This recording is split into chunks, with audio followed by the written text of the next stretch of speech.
Petite sacoche. Petite sacoche. Petite chaussure, où que ça te tuait. Ah, c'est pas croyable ça. Hop. Ah, deuxième vidéo. En très peu de temps. Du coup, cette fois-ci, c'est pas sur le Cygnus, mais c'est sur l'autre Cygnus. Alors, qu'est-ce que c'est? C'est le Cygnus en sa version aluminium. Voilà. Non, c'est pas que ça. En réalité, c'est beaucoup plus que ça. C'est un couteau qui est très intéressant pour pas mal de raisons, mais qui est pas exempt de défauts. Voilà. Bon, je vais en parler. Alors, donc je disais, c'est le Cygnus dans sa version aluminium. Donc j'avais présenté avant le Cygnus titane. Je vais ressortir. Du coup, ici. Tac. Donc le voici. Et du coup, il y a pas mal de différences entre les deux. Je pourrais aborder déjà ça. Donc ça, c'est un couteau, comme j'ai dit, il est moitié alu, moitié carbone du coup pour celui-là. Je sais pas pourquoi ils n'ont pas fait du G10 directement. Peut-être ils ont voulu faire mieux, peut-être ils ont voulu une sensation différente. J'ai pas la réponse. Mais du coup, là c'est du carbone, là c'est du G10, donc du plastique. Là c'est fibre de carbone quoi. Les manches sont en aluminium, c'est du 70-75, c'est pas un aluminium de basse qualité. Très bonne facture. En termes de construction, il a un design extrêmement similaire. Il y a juste beaucoup moins de vis. Là, il y en a 8, enfin il y a 4 vis et 4 pivots contre 8 vis et 8 pivots. Enfin, c'est pas 8 pivots, c'est 1, 2 pivots et 6 autres pour le reste, quoi. Je sais pas trop comment les appeler. La lame a un design différent. C'est pas interchangeable, c'est-à-dire qu'on peut pas mettre la lame de l'un sur l'autre et inversement. Que ce soit le trainer, celle-ci ou l'autre, qui est la troisième. Parce que celui-là, en fait, le pivot, les trous de la lame et tout sont beaucoup plus gros. Vraiment beaucoup plus gros, genre. C'est compatible avec rien. J'ai même essayé du hardware de rep, ça marche pas dessus. Genre ça rentre, genre ça s'enfonce dans les pivots. Donc je pense que c'est un truc totalement custom. Qu'il n'y a que MachineWise, wow. Il y a que LDY, pardon, qui fait. Et du coup, ouais, c'est avec un handle gap beaucoup plus gros. Ouvert comme fermé. Le son est différent aussi. Là, ça claque plus. Là, c'est beaucoup plus fermé. Et la vraie grosse différence entre les deux, c'est que le Cygnus normal, c'est un sandwich, avec des modifs sur l'inlay. Et celui-là, c'est un channel. C'est un couteau full channel. Et le design aussi est différent sur pas mal de points. Par exemple, si je compare ici, la petite dentition, là, je sais pas trop comment l'appeler ici et là. Là, on voit à peine. Là, c'est beaucoup plus présent. En bas, c'est pareil. Beaucoup plus présent sur celui qui en a lu. Il y a, je sais pas, c'est pas du texturing, mais en gros, ils ont fait des crevaisons, là, je sais pas comment ça s'appelle, des motifs, ils ont fait des trucs, voilà, sur le channel. Ça allège un petit peu le poids, mais ça fait pas grand-chose. Cette fois-ci, il y a un vrai jimping qui accroche bien comme il faut, mais qui est tout petit, qui reste sur la partie aluminium. Ici, c'est plus un truc qui reprend l'esprit de l'ancien, donc qui est plus grand, mais qui fait la même chose que celui-là, donc rien.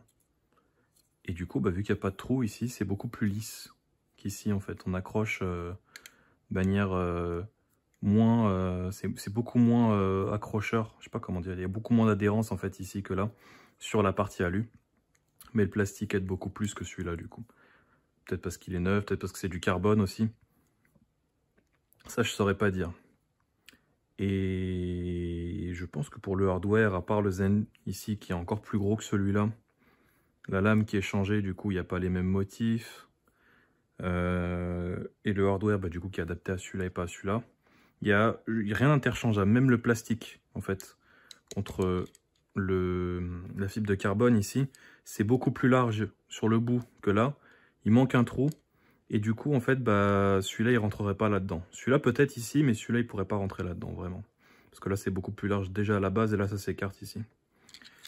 Ça aurait pu passer à ce niveau-là, parce que du coup, bah, ça, c'est caché. En fait, ça va dans la partie alu. Quand on retire le scale, en fait, le pin, je pense qu'on peut le retirer. Mais sinon, pour le bas, c'est pas interchangeable, et du coup, bah, ça fait que tout ce qu'il y a là-dedans, on peut pas le mettre dans un ancien Cygnus. Voilà. Et même le flipping est différent, mais vraiment différent. Ça, je vais en parler tout de suite.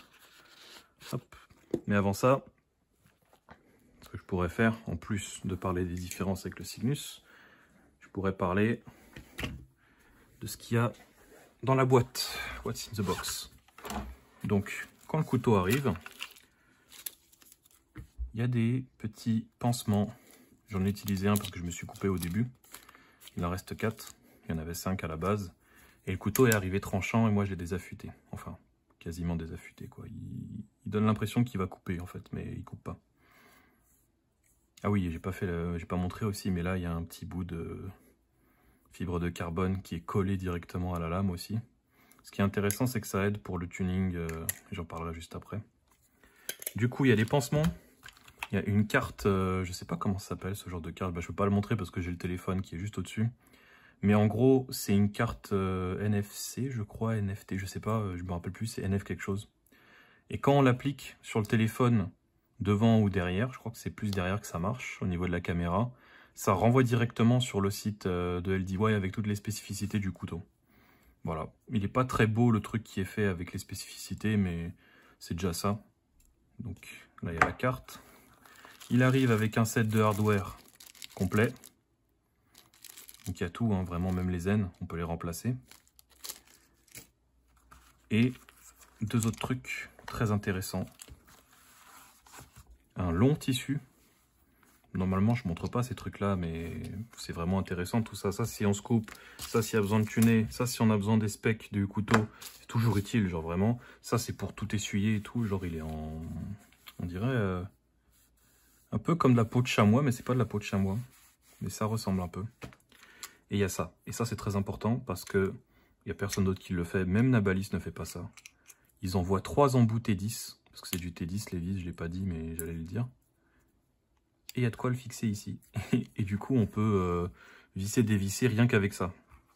On a besoin de rien d'autre. Et il y a 3 embouts si jamais on en flingue un, ou 2 même. Si vous flinguez les 3, bah, c'est que vous faites des choses mal. Hein. Franchement, soyez plus attentionné avec vos couteaux si ça vous arrive. Mais ouais, voilà. Ça arrive avec tout ça.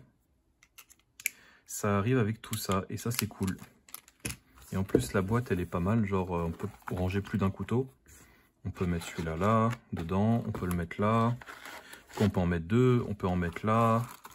Bref, on peut se débrouiller avec et faire des trucs. C'est sympa. Mais ouais, ça, c'est pour l'unboxing. Alors maintenant, le couteau en lui-même. Qu'est-ce que c'est l'intérêt en fait d'acheter ce couteau par rapport au Cygnus de base? Déjà, ce couteau, il coûte pour nous 280 € acheté sans les frais de port. Moi, j'ai acheté la première, les premiers qu'ils ont fait. Et j'ai eu un souci et je vais devoir en parler juste après. C'est le gros point négatif de ce couteau. Je crois que c'est l'un des seuls. C'est le seul point négatif du couteau, je vais pas mentir. Le reste, l'autre grand truc, c'est subjectif. Mais du coup, il vaut 280 sans les frais de port. Le Cygnus vaut 450 sans les frais de port. Il est plus achetable actuellement, du coup, il faut l'acheter en second market. Ça fait que du coup, on a un couteau neuf à chaque fois. Pour l'instant, on en a assez souvent. Il y a 3 coloris différents. Celui-là, c'est le mat, limite stonewash, mais c'est pas du stonewash, je pense. Je sais pas, c'est une couleur gris mat. Il y a une couleur polie, où tout l'aluminium est poli, et il y a en noir. Et le noir est vraiment pas mal parce que la lame est noire aussi, c'est assez cool. Je trouve que les 3 couleurs vont très bien ensemble. Cette fois-ci, les vis sont pas anodisées, elles sont pas bleutées à la flamme ou quoi, sur les 3 modèles. J'aurais dit que sur le modèle noir ou sur le modèle poli, ils auraient pu mettre des vis en céracôte noir. Ça aurait pu être sympa, mais bon, ils l'ont pas fait, c'est comme ça. Et du coup, je disais aussi pour le hardware, ouais, il n'y a pas de zen pin, il n'y a pas de vis sur le zen pin. Donc du coup, le tuning est beaucoup mieux. Plus facile à faire et plus facile à démonter et remonter. Même en bas, il n'y a qu'une seule vis. de chaque côté. Et le truc qui est le plus incroyable dedans, c'est le tuning. Il n'y a aucun mouvement. Ça ne bouge pas du tout. Alors, je l'ai utilisé un peu, et peut-être qu'on va l'entendre. On entend un petit bruit, et c'est un des autres défauts que j'avais pas pensé, tiens. C'est qu'il y a 0 espace pour la lame. Il n'y a pas d'espace. Genre, ça ne bouge quasiment pas, mais il ne peut pas bouger physiquement plus que ce qui bouge maintenant. Et ça fait que bah, le truc en carbone, là, je pense que c'est pensé aussi pour ça. Mais déjà, comme le Cygnus, il ne faut pas démonter ce couteau. Quand il arrive, il faut le laisser comme ça. Même pour changer d'huile, vaut mieux le nettoyer avec un truc pour retirer l'huile. Pas du WD-40, en fait, pas ça. Ça va flinguer les trucs dedans, c'est pas bon. Mais il y a des trucs pour nettoyer, des vidéos aussi, j'en ai pas fait parce que bah, moi je dévisse et je revisse en nettoyant. Mais pour ce couteau-là en particulier, pour les couteaux de chez LDY, normalement vous n'avez pas à les démonter. Donc vous inquiétez pas pour ça. Mais si vous avez une autre huile, bombardez-la d'huile et mettez-en beaucoup plus, essuyez, remettez pour que ça nettoie bien, quitte à dépenser de l'huile. C'est pas hyper cher et ça permet de ne pas avoir de problème. Et si vous avez un doute, utilisez-le à fond. Pendant un mois vous ne l'huilez pas et après vous l'huilez bien. Ça devrait partir l'ancienne huile. En grande majorité, du coup ça passera. Mais du coup pour le tuning, là c'est extrêmement serré. Il n'y a pas de tape d'usine. Tous les modèles n'ont pas de tape. Même l'autre modèle que moi j'ai renvoyé, qui avait 2 soucis, quand je l'ai dévissé et revissé sans le tuner, je rappelle que j'ai pas retiré les washers, la lame penchait plus d'un côté que de l'autre. C'est pas le cas sur celui-là. Mais la lame penchait plus d'un côté que de l'autre. C'est pour ça que j'ai pu le retourner aussi. Du coup le tuning est très très serré et ce truc-là, en fait, ça fait office d'anti-tape. Parce que c'est assez épais pour que si ça frotte dessus. Là, on sent quand je pousse, ça frotte. C'est peut-être un défaut, je sais pas. Mais ça frotte sur le carbone, ça frotte pas sur la lame, donc ça l'abîmera pas, en fait. Tant que le tuning il va rester, on va dire, intègre dessus. Ouf, j'ai eu peur.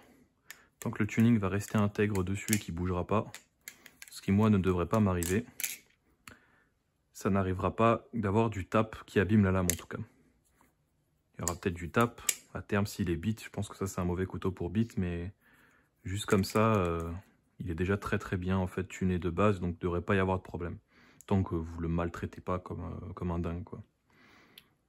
Donc au final ça c'est un point positif et un point négatif en même temps. Je m'y attendais pas, j'avais complètement zappé d'ailleurs ce truc là de la lame. Mais ouais, pas de tap hors de boîte. En utilisation ça peut se développer un peu. Et sinon ça bouge pas du tout. Genre vraiment il n'y a pas de mouvement quoi. Hors de boîte en tout cas. Après en fonction de ce que vous en faites, ça pourrait peut-être changer. Moi ça fait j'en avais un autre puis maintenant j'ai celui-là. Du coup bah, j'ai pas ce problème là. Par contre je vais aborder tout de suite un autre problème que j'ai eu et qui a l'air d'être commun à tous les autres couteaux qui sont en train de faire, mais j'ai parlé à Wilzang, celui qui gère le côté anglophone, il m'a dit qu'il n'y a que moi qui a eu ça, sauf que je l'ai eu dans les 2 couteaux que j'avais. Le premier qui avait un problème avec la lame qui était penchée que j'ai renvoyé, plus celui-là. C'est en gros, là, l'insert, il se décale. Je ne sais pas si ça se voit ici, il faudra encore que je le fasse dehors. Mais en gros, à force de faire du fanning, moi je fais beaucoup de fanning ici, ça fait bouger le carbone et il se détache un petit peu au milieu, genre. Il est fixe, mais il se détache au milieu. Et en fait, en soi, c'est rien, genre on s'en fout. Le seul truc qui est problématique, c'est que ici, c'est très serré. C'est-à-dire qu'en fait, le scale se dispose parfaitement aligné par rapport à l'aluminium, comme sur le titane, en fait, avec le plastique. Sauf que, bah, vu qu'il y a ça, bah, ça sort un peu. Et ça fait quoi? Ça fait du scratch. En fait, ça frotte et c'est un peu tranchant. C'est pas très agréable. Et l'autre côté, il y en a très très peu, mais ça se sent pas du coup. Et sur ce côté-là, genre, c'est super chiant. C'est super chiant, genre. Et j'ai l'impression que c'est commun à tous les couteaux. Genre que tous les Cygnus aluminium que vous pourrez acheter, ça fera ça parce que, bah, je sais pas trop c'est quoi l'explication, mais vu que je l'ai eu sur 2 modèles différents, alors que de base, quand j'ai reçu le couteau, il n'y avait rien, bah, je suppose qu'il y aura ça sur tous les couteaux, quoi. Deuxième point négatif, du coup. Et à part ça... Bah à part ça, je crois qu'il n'y a plus de points négatifs. Hein. Franchement, Le reste, c'est que impressionnant. Vraiment, le couteau est impressionnant. Il y a très peu de jeu. Le swing est parfait hors de boîte. Il n'y a pas de jeu, il y a pas, ça bouge pas. C'est des washers en bronze. Je sais pas comment ils font ça. Vraiment, je sais pas. Et la lame est super belle en plus. Je sais pas comment ils ont fait le noir aussi. Mais même pour le tuning, en fait, ils ont commencé à faire des trucs super techniques et c'est vachement beau à voir. C'est pas le meilleur couteau qui existe, surtout pour le prix. Bon, bah, on peut peut-être trouver d'autres trucs. Même chez LDY, mais bon, on verra. En vrai, on verra. L'autre truc que je pourrais critiquer, c'est que le jimping, il monte pas assez haut. Comme je l'ai dit, ici, ils auraient dû le faire vraiment tout en haut, quitte à creuser le carbone. Et s'ils voulaient pas le faire, bah, juste, comme j'avais dit sur le Cygnus, remonter le trou ici, ça aurait tout corrigé. À part ça, bah, ils ont corrigé le problème du zen, ce qui est super. Ils ont fait un jimping meilleur, ce qui est déjà bien aussi. Il y a beaucoup moins de vis, c'est encore mieux. Le tuning hors de boîte est bien mieux que les Cygnus de base. De ce que j'ai entendu, il y avait même des problèmes chez certaines personnes avec le Cygnus de base. Celui-là, il a aucun problème de frottement. Le swing est parfait, c'est tout smooth. Il est léger le couteau. Il fait 107 grammes. Il est encore plus léger que le Cygnus. Et l'équilibre, c'est là où je vais en venir. Il a énormément d'inertie. Énormément. Genre, c'est le couteau avec le plus d'inertie que j'ai vu de tous les couteaux que j'avais. Si vous voulez définir l'inertie, vous dites à quelqu'un, achète ce couteau. Voilà. Ça devrait suffire pour tout expliquer. Genre, vraiment, c'est... Tout ce qu'on fait, on sent vraiment tout ce qu'on fait dessus. Genre. On sent que les manches bougent, on sent que la lame bouge, on sent le poids, on sent tout. Genre. Et c'est pas de manière négative parce que le couteau, en fait, est très léger. Donc, ça va pas impacter le flipping plus que ça. Le seul truc, c'est que quand ils ont fait l'équilibre, la lame est relativement lourde. J'ai un peu l'impression qu'elle est blood bias. Et c'est tellement dommage parce que s'il aurait été parfaitement neutre, avec du poids qu'il y a en plus sur le type, là on voit qu'il y a beaucoup plus de masse, mais l'épaisseur est quand même bien faite sur tout le couteau. Là il y a un trou, du coup ça allège vraiment ici. Donc c'est plus réparti vers le milieu, voire vers le bord, enfin le bout, pardon. Et ça aide beaucoup pour les figures, sauf que moi je trouve que ça aurait été vraiment mieux s'il y aurait un tout petit peu moins de poids sur la lame. Vraiment, ça aurait été parfait. Mais le couteau est quand même très bien à flip. Genre, c'est... Le côté inertiel est magnifique dessus. Vraiment, c'est hyper agréable à flip par rapport au Cygnus de base. Parce qu'on n'a pas l'impression des fois que on fait n'importe quoi dessus. Genre, vraiment, le couteau, il parle. Il parle quand on le manipule. Littéralement, il parle. Il vous dit, voilà, là, il y a le poids qui est ici, il y a le poids là. Là, je vais faire ci. Là, je vais voler comme ça. Là, je vais passer par là, je vais faire comme ça. Ah, attention, ça s'écarte un peu. Genre, vu que le poids est plus réparti sur la lame, en fait, ça va faire que certains tricks vont pas... Et voilà, ça va par exemple partir comme ça. Ce que je disais sur le Bali Plus V4 de... pardon, le Nami de Bali Plus, la version 4, c'est que quand je faisais des rollovers, j'avais cette tendance à avoir les manches qui me poussait vers le milieu plutôt que de rester en position, malgré que les manches sont plus portées sur le... Enfin, que le poids sur des manches est plus porté sur le bout. Alors que celui-là, c'est définitivement sur la lame, donc c'est normal en fait. Donc quand on le flippe, c'est vrai que ça peut surprendre des fois comment il y a un kick, mais on peut s'y adapter en fait très facilement. Il suffit juste de comprendre comment ça marche un couteau un peu plus blade biased, et on n'a pas de problème pour le flip en fait. C'est ça qui est vraiment cool sur ce couteau, c'est que l'inertie est... En fait, elle est forte, mais elle est bien faite aussi. Malheureusement, moi, j'aurais préféré un truc plus neutre.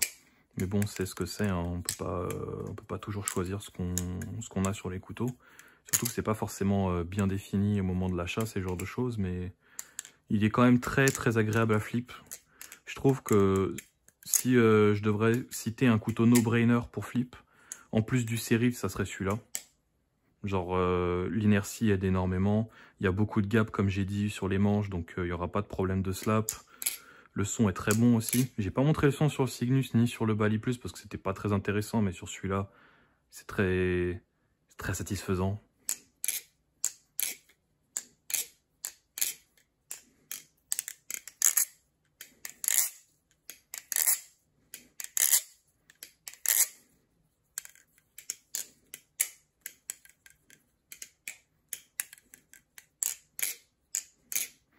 Ouais, j'aime bien. Moi, franchement, je trouve l'aluminium somme super bien et ça fait vraiment penser au rep. Un rep qui serait super bien modé. Moi, je trouve ce son très agréable, personnellement. Même si je suis pas trop sur le son, mais quand même, c'est satisfaisant, quoi. En vrai, c'est satisfaisant. Du coup, on en vient maintenant à la question du prix. Est-ce que ce couteau vaut son prix? Il y a beaucoup de gens qui ont critiqué quand je l'ai acheté, mais pas une critique négative. Ils m'ont dit juste c'est trop cher. Un couteau en aluminium qui vaut 300 € presque, c'est vraiment cher. Je suis d'accord avec eux. Genre 280 € pour nous, avec les frais de port qui s'ajoutent en plus pour un couteau qui, même aussi performant soit-il, ça fait vraiment cher en vrai.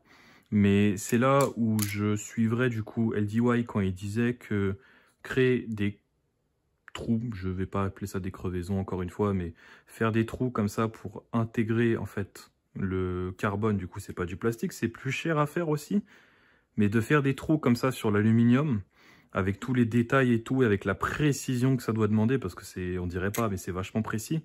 Genre même ici, je l'ai pas montré sur l'autre, mais enfin avec l'autre à côté, mais là en fait il y a, ça fait des, c'est pas des reliefs, mais en gros la forme, c'est cubique, en fait ça descend, ça va à droite, ça descend un peu, ça va encore à droite, ça remonte, et après ça suit sur le chanfreinage ici sur le bout. Là où le plastique doit se mettre, ça doit être très très précis. Et des machines pour faire ça, il faut qu'elles soient très très bonnes et ça coûte plus d'argent que de faire un Orion ou quoi que ce soit d'autre, même un Kraken genre. Si je prendrais les manches du Kraken, tiens, pour comparer, je peux montrer ça. Le Kraken, il est là. Vraiment, il n'y a rien à voir. Ça serait beaucoup plus similaire à l'Orion, un Kraken, que d'un Cygnus AL comme ça. Là, on fait un trou. Psst. Là, on fait le... Je sais pas comment ça s'appelle ce truc là. Peut-être un chanfrein aussi. Quand on prend la vis et qu'on la passe dessus. Enfin, pas la vis, l'embout, pardon. Pour faire un trou plus gros qui s'enfonce un peu à l'intérieur. Faire ce truc-là, le milling comme ça vaut pas beaucoup. Pareil ici. Le faire ici, le jimping, pareil, c'est des traits. Genre, tac, je sais pas comment ça se fait exactement. Mais il n'y a pas grand-chose en fait. Même ici, l'intérieur, genre c'est... Allez, il y a une petite différence là-dedans parce qu'ils en font encore une autre creusée. Mais à part ça, genre c'est très simple comme manière de faire ça. C'est un couteau qui est très simple à faire en réalité par rapport à ça. Ça demande beaucoup de précision. Et il faut que cette précision se suive aussi, par exemple, au niveau des pivots. Il faut que ce soit parfait pour que quand on met le plastique, ça gêne pas en fait le couteau, que ça binde pas, rien du tout. Du coup, ouais, c'est... Déjà, le tuning est exceptionnel dessus. Machine-wise, peut vraiment avoir peur de ce genre de couteau. Je sais pas s'ils arrivent à faire des tunings hors de boîte comme ça. Mais ouais, je dirais que ça revient au même niveau, genre. C'est tellement serré, c'est un truc de malade. Et Machine-wise, faut pas oublier, son gap à l'intérieur, il est beaucoup plus gros. Hein. C'est fait exprès pour qu'il n'y ait jamais de tape. Mais j'ai eu beaucoup de couteaux. J'ai vu beaucoup de couteaux qui avaient beaucoup de plaies.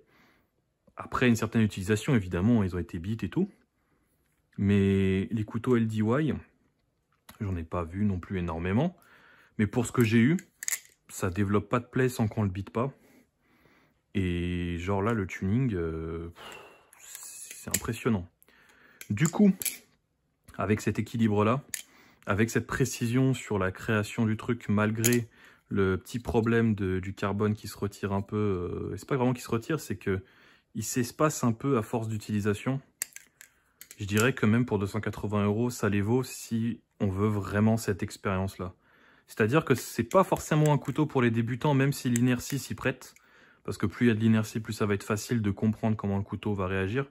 Du coup, plus ça s'adresse à des débutants. Là où je pense que des pros ont besoin de quelque chose qui soit le plus... En fait, je veux dire que quand on fait des figures avec un couteau, quand on veut quelque chose, quand on est plus expérimenté, pardon, que moi par exemple, hein, que pas mal de gens que je connais, quand on est vraiment bon, on cherche des trucs quand même qui nous permettent de faire les figures que nous on aime. Ça c'est déjà le premier point. Ensuite, on veut quand même que le couteau laisse une certaine liberté. À mon avis, quand il y a beaucoup d'inertie, c'est pas ce que les gens vont chercher quand ils sont vraiment forts.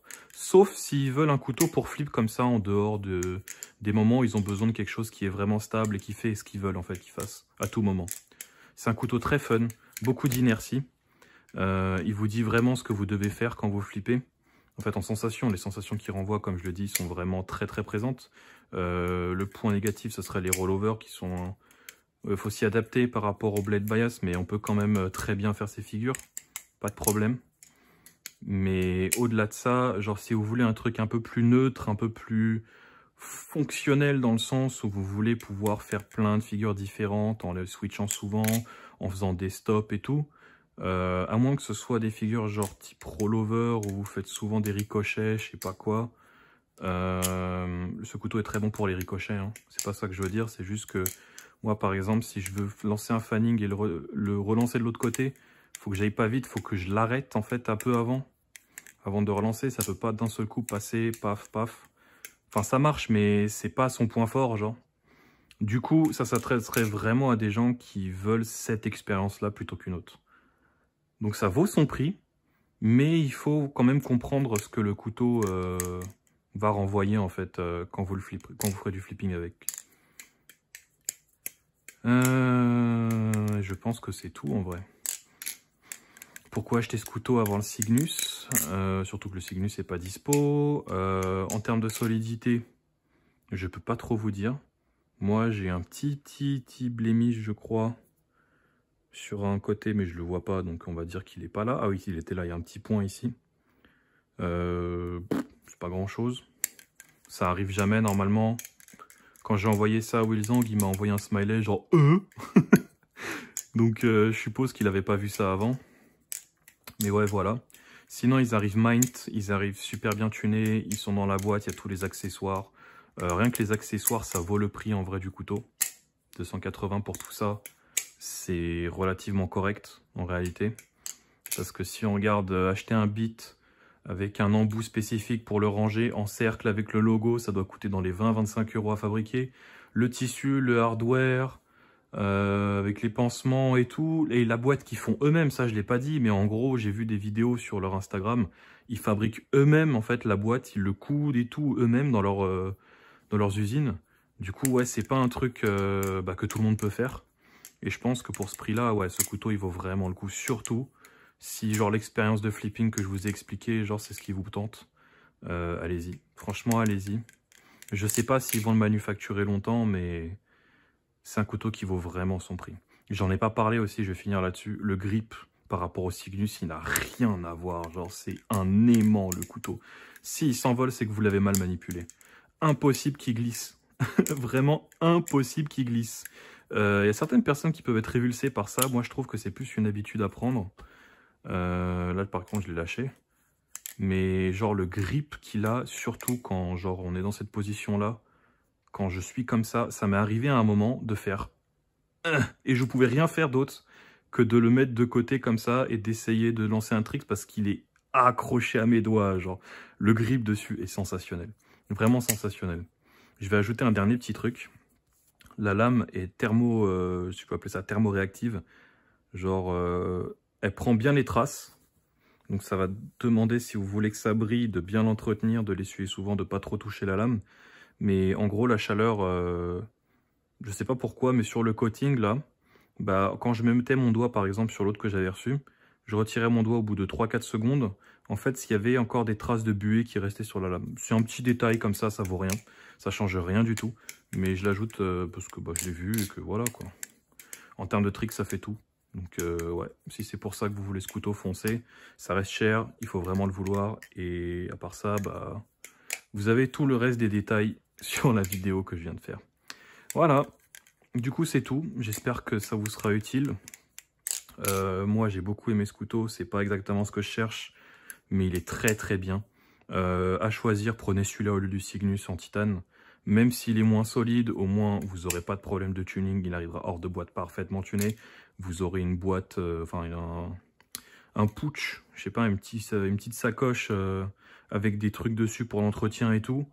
Sachez que si jamais vous l'achetez, je pense pas que ça arrivera, mais si vous avez un souci avec, envoyez un message à Wilzang. Will espace Zang, Z-H-A-N-G, sur Instagram. C'est le mec qui s'occupe du côté anglophone de LDY, qui est officiel, hein, son compte officiel. Regardez bien, c'est marqué sponsored by LDY et tout. Et si vous avez un souci, il va vous aider. Moi, rien que pour le truc du tuning, il avait pas de tape, hein, je l'avais retuné, il avait pas de tape, mais il penchait plus d'un côté. Et le truc que j'avais ici qui est réapparu, il me l'avait changé. Je l'ai envoyé aux États-Unis le premier, donc c'était à mes frais évidemment, mais j'ai eu celui-là gratos en remplacement, sans payer des frais supplémentaires ou quoi, donc je trouve que c'est vraiment correct. Et du coup, ça fait que le service client est vachement bien par rapport à d'autres marques qui pourraient dire, je sais pas, en vrai, je sais pas. Je veux pas médiser sur d'autres marques, mais si vous avez un problème de tuning ou quoi, il faudra le renvoyer, alors que là, carrément, ce qu'ils peuvent faire, je dis pas qu'ils vont le faire tout le temps, mais si vous le démontez pas et qu'il a un problème, vous le renvoyez, ils vous en donneront un nouveau carrément. Parce que ça vient de Chine en fait. C'est ça le truc, c'est qu'on peut pas le renvoyer en Chine, mais les produits viennent de Chine, du coup, je sais que eux, au terme de les clauses pour pouvoir, c'est pas des clauses, mais en gros, c'est les réglementations qu'ils ont dans leur pays. C'est tout ce qui s'apparente à une arme, ça peut pas rentrer sur le territoire. Ça peut en sortir parce qu'ils peuvent le fabriquer, mais ça peut pas re-rentrer. Ça peut pas rentrer de base ni re-rentrer. Du coup, s'il y a un problème, ça devra aller aux États-Unis. Donc il y aura ça à savoir aussi. C'est des frais genre 35 €, un truc comme ça. C'est un peu chiant, mais ça vous permet quand même d'avoir un truc parfait. Et si ça vous plaît vraiment pas, faites-le quand même et récupérez au moins la grosse partie des sous. Vous demandez un remboursement, je sais pas si ça passe, mais ça pourrait passer. Du coup, voilà, tout ce que j'ai à dire sur le couteau. En réalité, il est très bien. Moi, il me convient pas parfaitement parce que je cherche vraiment un truc plus avancé que ce que j'ai. Mais c'est un excellent couteau, franchement. Si c'était pas pour son équilibre ou quoi, parce que moi j'ai changé d'opinion un peu sur ce que je veux avoir et ce que j'exige d'avoir, entre guillemets, ce que j'accepte plus d'avoir. C'est pour ça que j'ai renvoyé le Sérif. Et que celui-là, je pense que je vais pas le garder au final, mais qui est quand même très très bien. J'aurais pu le garder en vrai. C'est juste que je cherche des trucs, je suis tatilleux de fou, même ça sert à rien, j'ai envie quand même de faire ça. Et ouais, voilà, je pense que ce couteau, il conviendrait à quasiment tout le monde en vrai. Débutant, confirmé. Un petit flipper comme ça qui flippe super bien. Il y a un petite sacoche faite main. Enfin, faite avec des machines, mais retravaillée à la main aussi. Pour le transport, c'est super. Avec la qualité LDY. C'est difficile de demander plus. 280. Pour ça, plus les frais de port qui seront à 15 $, je crois, mais c'est même moins pour nous. Donc ça peut, c'est un peu en dessous de 300 € quoi. Voilà, voilà. Si ça vous a plu, j'en suis content, si ça vous a servi aussi. N'hésitez pas à poser des questions si vous voulez en commentaire. Je suis toujours là pour ça et on se voit pour la prochaine vidéo. Allez, salut!